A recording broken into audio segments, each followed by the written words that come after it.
Voilà presque une semaine que les résidents de la partie sud du croissant de Chaplin se font réveiller par le bruit de ce marteau-piqueur hydraulique. Ils sont plusieurs voisins des travaux à avoir pris ces images des secousses qu'ils ressentent depuis l'intérieur de leur maison.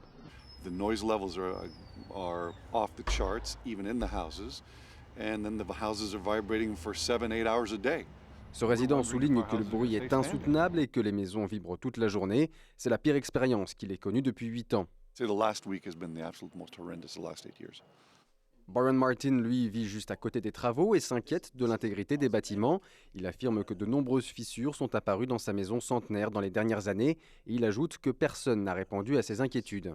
Essentially, you just have nowhere to go with these people. You know, they're construction workers. They come, they do their job, and they leave. Les ouvriers font ce qu'on leur demande et partent, explique-t-il. Ces résidents demandent une enquête d'un ingénieur indépendant payé par Metrolinx pour s'assurer que leur maison n'est pas à risque.